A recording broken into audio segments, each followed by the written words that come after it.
ఆర్యన్ గారు, ఈ పేరు ఎన్ఆర్ఐ మార్కెట్లో బాగా వినిపిస్తుంది. ఎన్ఆర్ఐ మార్కెట్ మీద చాలా వరకు మీరు రీసెర్చ్ కూడా చేశారు. ఈరోజు నాకు కొన్ని డౌట్స్ ఉన్నాయి, ఆ డౌట్స్ కూడా మిమ్మల్ని అడుగుదాం అనుకుంటున్నాను. చెప్పండి.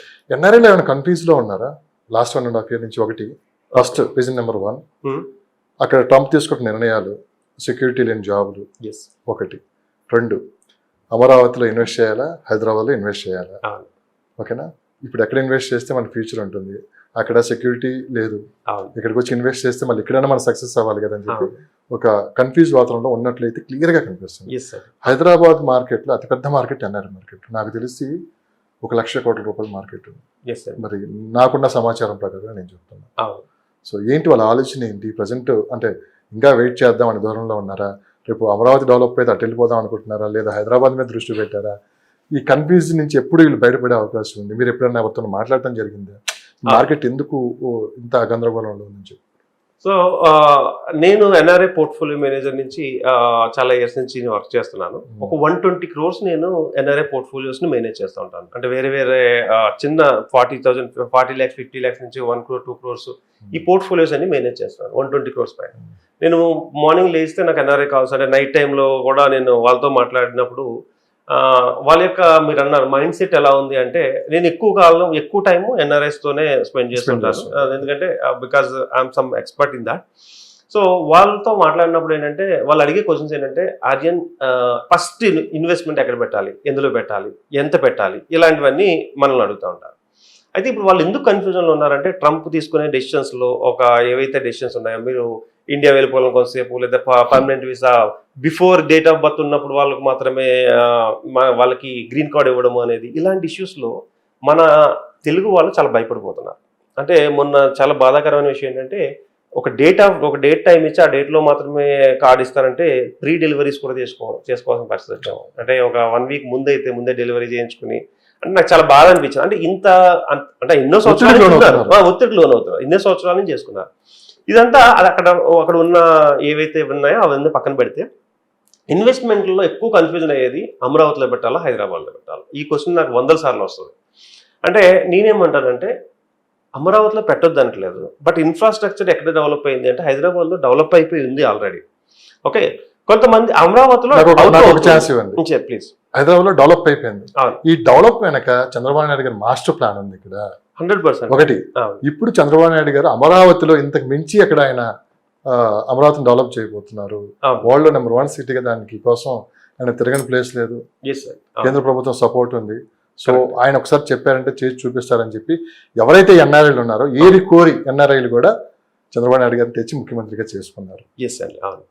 అంటే నేను పొలిటికల్ అనలిస్టులు కాదు, కానీ నాకు తెలిసినంత వరకు కొంచెం సమాచారం మీడియాలో మీరు చేస్తున్నా కాబట్టి, so 100% the credit belongs to Nara Chandrababu Naidu గారు. ఎందుకంటే హైటెక్ సిటీ కావచ్చు, అదర్ కంట్రీస్ నుంచి ఇన్వెస్ట్మెంట్లు పూలింగ్ కావచ్చు, సింగపూర్ వాళ్ళతో కానీ చాలా పెద్ద పెద్ద కంపెనీలు అన్నింటినీ తీసుకొచ్చారు కానీ ఆయనకే. ఎంత ఇన్ఫ్రాస్ట్రక్చర్ డెవలప్ అయింది అంటే నో డౌట్ ఆయన పేరు చెప్పుకోవచ్చు. సో ఇప్పుడు అదే సీన్ అమరావతిలో రిపీట్ అవుతుందా అంటే 2 ఆప్షన్స్ ఉన్నాయి. మళ్ళీ కాయిన్స్ కి భయం కూడా ఉంది. చెప్పండి. మళ్ళీ నెక్స్ట్ ఏదన్నా చేంజ్ అదే చెప్పబోతున్నా. అదే చెప్పబోతున్నా. కాయిన్ 2 సైడ్లను ఎందుకు అంటున్నానంటే, ఇదే చంద్రబాబు నాయుడు గారిని ఒక 10 సంవత్సరాలు 15 సంవత్సరాలు ఉంచితే సినారియో వేరు, బ్రహ్మాండంగా మళ్ళీ సేమ్ హైదరాబాద్ తీసుకొస్తారని అనుకుందాం. అలా అని చెప్పి దయచేసి నన్ను ఎవరు తెలుగుదేశానికి సపోర్ట్ కాదు, విజనరీ కాబట్టి చెప్తున్నాను తప్ప నేను బాబు గారి గురించి చెప్పట్లా, జగన్ రెడ్డి గారి గురించి చెప్పట్లా. ఒకసారి అమరావతిలో ఏం జరిగిందో కళ్ళ పెట్టినట్లు పబ్లిక్ చూసాం కాబట్టి నెక్స్ట్ ఏంటంటే భయం ఉంది కదా ఇప్పటికి. అవును. సో నేనేమంటున్నానంటే, ఒక విజనరీ ఉంది, ప్లస్ ఆల్రెడీ చేసిన పనే ఇంకోసారి చేయాలంతే. అక్కడ హైదరాబాద్ లో చేసిన పని అక్కడ చేసుకుంటే సరిపోతుంది. సో అందు గురించి మనం ఎస్టిమేట్ చేయలేకపోతున్నాం. రేపొద్దుట ఆయనే కంటిన్యూ అయితే ఇవన్నీ వస్తాయి అనేది కొంచెం మందిలో ఉంటే, ఆయన కంటిన్యూ కాకపోతే మళ్ళీ బ్యాక్ వెళ్తుందా అని కొంచెం మంది. దీనిలో ఏంటంటే ఇన్వెస్ట్మెంట్లు ఎప్పుడు కూడా ఈ కన్ఫ్యూజన్ లో పెట్టొద్దు అంటారు. అంటే ఎలాంటి వాళ్ళు పెట్టాలి అంటే, అమరావతిలో ఫస్ట్ పెట్టే నా దగ్గర 1 కోటి రూపాయలే ఉందన్నప్పుడు వెళ్ళొద్దంట. 10 కోట్లు ఉంది, దెన్ 5-6 crores మేజర్ పార్ట్ 50-60% ఇక్కడ ఎక్కడైనా పెట్టుకుని ఒక 4% పెట్టుకో. ఇవాళ కాకపోతే రేపైనగా వస్తుంది. సేఫ్ గేమ్ అన్నట్టు. అంటే all eggs in one hat అన్నట్టు కాకుండా అక్కడ ఇక్కడ పెట్టుకోమంటారు. బట్ ఎప్పటి నుంచో కష్టపడి ఒక గ్రీన్ కార్డ్ సంపాదించుకుని మొత్తం కష్టం అంతా కలిపితే 1 కోటి రూపాయలు అయింది అనుకుందాం. అలాగే వాళ్ళు వచ్చి నన్ను అడిగితే మాత్రం నేను 100% హైదరాబాద్లో ఇన్వెస్ట్మెంట్ పెట్టమని. ఎందుకంటే నేను ఎప్పుడు ఎలా అనాలిసిస్ చేస్తానంటే మీ డబ్బు ఎలా వచ్చింది ఇక్కడికి, అంటే మీరు సేవ్ చేసిన ₹1,00,00,000 ఎలా వచ్చింది అది అడుగుతా ఫస్ట్. చాలా మంది ఏంటంటే ఎక్స్పర్ట్లు వాళ్ళు అడగాల్సింది ₹1,00,00,000 ఉందంటే అక్కడ పెట్టండి ఇక్కడ పెట్టండి అని కంగారు చెప్తారు. నేను అది అడగను, ఇది ఎలా వచ్చింది ₹1,00,00,000 వాళ్ళు చెప్తారు. సార్ సేవింగ్స్ చేసుకున్నాము, హస్బెండ్ వైఫ్ జాబ్ చేసుకుంటున్నాము, పిల్లలని వీళ్ళందరూ జాగ్రత్తగా చదివించుకుంటూ సేవ్ చేసుకున్నాము. ఇలాంటి డబ్బులు మనం కంపల్సరీ కరెక్ట్ ప్లేస్లో పెట్టించాలి. నేనేం చేస్తానంటే వాళ్ళ 1,00,00,000, 2,00,00,000, 3,00,00,000, 5,00,00,000 అయ్యేలానే మాత్రమే నేను ప్లాన్ చేసి చేస్తాను. లేదు వాళ్ళ పేరెంట్స్ నుంచి 10,00,00,000 వచ్చింది, అలాంటప్పుడు నేను చెప్తా అక్కడ పెట్టండి ఇక్కడ పెట్టండి. ఎందుకంటున్నానంటే ఇక్కడ సేమ్ అమౌంట్, అది డబ్బే ఇది డబ్బే. ఇక్కడ కష్టపడితే పూల్ చేసుకున్న డబ్బు, అక్కడ ఏదో ఒక పేరెంట్స్ నుంచో లేదా ఏదో సేల్ చేస్తే వచ్చిన డబ్బు. దాంట్లో ఒక చిన్న దాన్ని ఏమంటారంటే షేర్స్లో కూడా అంతే, కొన్ని ఇంపార్టెంట్ షేర్స్లో పెట్టచ్చు, కొన్ని ఇంట్లో పెడితే రిస్క్ చేయొచ్చు, చేస్తే వస్తే లేకపోతే లేదు. సో అలాంటప్పుడు చెప్తాను. కానీ నా సజెషన్ ఏంటంటే హైదరాబాద్ విశ్వనగరంగా 100% మారబోతుంది, ఇందులో డౌట్ అయితే లేదు. దీన్ని ఎవరు కూడా ఏ పొలిటికల్ పార్టీ కూడా చేంజ్ చేయలేదు. ఒకటి ఓకే, హైదరాబాద్ చూపు పెద్ద మన కేంద్ర ప్రభుత్వం కానీ అందరూ వాళ్ళు లుక్ అంతా కూడా హైదరాబాద్ వైపు ఉంది. బికాజ్ ఎందుకంటే ఇలాంటి అట్మాస్ఫియర్ మనకేంటంటే సునామీలు వస్తాయని భయం లేదు. ఓకే, అట్మాస్ఫియర్లో హ్యూమిడిటీ బాగుంటుంది, ఇంతమంది ఇంత హ్యాపీగా ఉండగలుగుతాం అంటే హ్యూమిడిటీ బాగుంటుంది.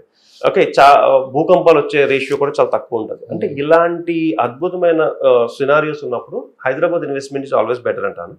సో ఎక్కడ పెట్టాలి ఏంటనేది బేస్డ్ ఆన్ దేర్ వెయిటింగ్ పీరియడ్ని బట్టి నేను చెప్తూ ఉంటాను. So first of all thank you real boom. And మీరు ఎవరైనా ఎలాంటి సజెషన్స్ కావాల్సి వచ్చినా, అది ఒకసారి సిల్లీ సజెషన్ అన్న అడగొచ్చు, పెద్ద ఇంపార్టెంట్ సజెషన్ అన్న అడగొచ్చు. So you can contact me. నేను ఎనీ టైం మీకు ఒకవేళ మొబైల్లో నేను అందుబాటులో లేకపోయినా వాట్సాప్లో మీరు నాకు పింక్ చేసినట్లయితే 100% నా టైం చూసుకుని స్కెడ్యూల్ ఫిక్స్ చేస్తాను. నా నెంబర్ 9391151121. సో ఎలాంటి క్వశ్చన్ అయినా మీరు అడగండి. ప్రజెంట్ 100% మీకు అక్యురేట్గా చెప్పడానికి ట్రై చేస్తాను నాకున్న నాలెడ్జ్ ఉపయోగించి. Thank you.